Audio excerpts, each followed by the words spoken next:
हम आए हैं वस्त्रापुर के ब्रांड न्यू दामोदर रेस्टोरेंट पे, जो अपने authentic Kathiawadi and Punjabi food के लिए बहुत ही ज्यादा चर्चे में है। सो फर्स्ट ऑफ ऑल हमने यहाँ से ट्राई की मिक्स भजिया प्लेटर, जो खा के हमें मजे ही आ गए। अब बात करते हैं यहाँ की सिग्नेचर डिश काजू गाठिया की सब्जी। वाह भाई वाह, ये चीज आपको जरूर ट्राई करनी चाहिए। इसके साथ हमने ली पापड़ मेथी की सब्जी और रजवाई ढोकड़ी। सब्जी के साथ में आपको यहाँ पे भाखरी, रोटला और पराठा के ऑप्शन भी मिल जाएंगे। स्वीट में बात करें तो हमने यहाँ से लिया एकदम बढ़िया सा गुलाब जामुन, साथ में ड्राई फ्रूट वाला श्रीखंड, और यहाँ का ट्रेडिशनल स्वीट है मोहन थाल। वाह भाई वाह, विच इज टू गुड।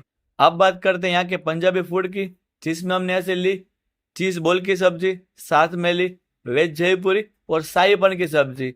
इतनी सब चीज के साथ साथ में आपको यहाँ पे प्रीमियम क्वालिटी की अनलिमिटेड गुजराती थाली भी मिल जाएगी, जिसमें आपको with sweet and without sweet के ऑप्शन भी मिलने वाले हैं। सो दोस्तों, अगर आपको भी हमारी तरह गुजराती, काठियावाड़ी या तो फिर पंजाबी खाना पसंद है, तो यहाँ का लोकेशन है near Vastrapur lake, opposite Rangoli ice cream, Damodar Kathiawadi, Ahmedabad.